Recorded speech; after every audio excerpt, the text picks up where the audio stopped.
नमस्कार. माझं नाव शैलेश सखाराम पोळ, PhD in Vastushastra, Colombo university. तर मित्रांनो, आज आहे ना आपण ज्योतिषविषयी काहीतरी बोलूया.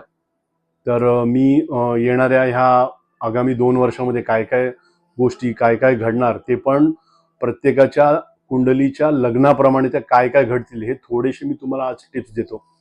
आपण अग्नितत्वाच्या लग्नापासून स्टार्ट करूया. अग्नितत्वाची लग्न म्हणजे मेष, सिंह आणि धनु. तर पहिलं जे लग्न आहे ते मेष लग्न आहे. तर ह्या मी ज्या घडामोडी सांगतोय याच्यापैकी बऱ्याचशा घडामोडी या येत्या 2 वर्षात होणारच किंवा तुम्हाला होताना दिसून येतील.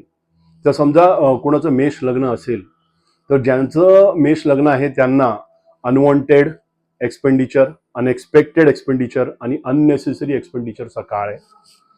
तसंच त्यांना काही जरासं लागलं खुपलं किंवा ताप जरी आला तरी त्यांनी औषध पाणी हे करायचं आहे. नाहीतर मग ती जशी म्हण आहे की नजर दुर्घटना घटी, म्हणजे ताप आला आणि औषध पाणी नाही घेतलं तर मलेरिया, टायफॉइड आणि हॉस्पिटलायझेशन असा योग आहे. दुसरी गोष्ट म्हणजे आजारी पडण्याचा पण योग आहे. हे भले मी तुम्हाला मायनस पॉईंट सांगतोय पण you should be careful, you should take care about that. आजारी पडायचा योग आहे. दुश्मन तुमच्यावरती ओव्हरपॉवर होतील, हा पण योग आहे. नोकरीच्या ठिकाणी तुम्हाला खूप चांगला योग मिळेल.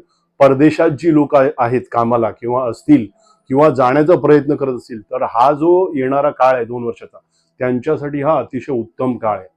कारण ह्या लोकांना भाग्याची साथ मिळणार आहे आणि भाग्याची साथ जेव्हा मिळेल तेव्हा नोकरी पण त्याच अनुषंगाने त्यांना मिळेल.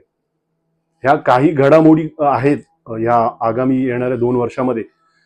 याच्यापैकी जर तुमच्याबरोबर काही घडत असेल किंवा तुम्हाला वाटतंय की अजून काहीतरी जाणून घ्यावं तर याच्यासाठी तुम्ही मला DM करू शकता आणि डिटेलमध्ये तुम्हाला काय पाहिजे ते मी तुम्हाला सांगू शकतो.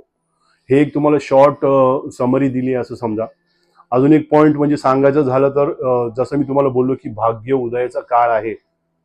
जे लोक ऑलरेडी इंडियामध्ये काम करतात त्यांना जर फॉरेनमध्ये जाण्याचा योग आला या 2 वर्षामध्ये तर आवर्जून जावे, कारण परदेशात भाग्याची साथ देणारा हा काळ ठरणार आहे. तर if you want to know more about yourself then please DM me. Thank you. Shri Swami Samarth. बम बम बोले.